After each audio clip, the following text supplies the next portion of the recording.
మంత్రివర్గ విస్తరణ ఉంటుందో లేదో అఫీషియల్గా అయితే ఇంకా ఏ క్లారిటీ రాలేదు. ఉండదనే లేదు, ఉంటుందనే లేదు.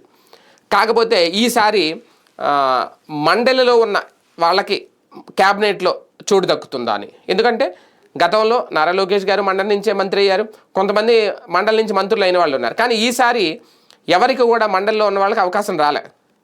ఒకవేళ వస్తే ఇప్పుడు ఎమ్మెల్సీ కొత్తగా అయిన నాగబాబు గారికి మంత్రి పదవి ఛాన్స్ రావాలి. అలాగే తెలుగుదేశం పార్టీ నుంచి కూడా ఒకళ్ళిద్దరికి ఫైర్ బ్రాండ్లకు కనుక అవకాశం ఇస్తే మండలిలో కూడా వాళ్ళు వాని వినిపించే అవకాశం ఉంటుంది అనేది. ఎందుకంటే మండలిలో మంత్రులు లేకపోవడం వల్ల శాసనసభలో ఉన్న మంత్రులే మండలిలో వెళ్ళి గట్టిగా వాళ్ళ స్వరం అయితే వినిపించాల్సి వస్తుంది.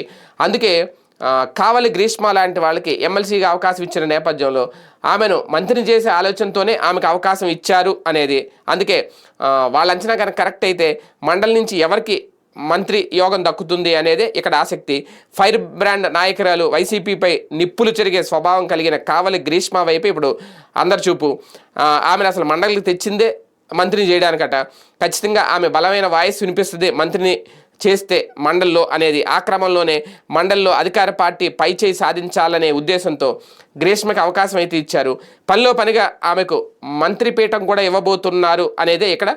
ఒకవేళ ఆమెను కాదు అంటే మా పురుష నాయకుల్లో ఎవరినైనా రెడీ చేస్తారేమో అనేది కూడా ఒక చర్చ అయితే నడుస్తుంది. ఏది ఏమైనా ఈసారి మండలిలో ఉన్న సభ్యులకు కూడా క్యాబినెట్లో చోటు దక్కే అవకాశం ఉంది అనేది ఒక చర్చ.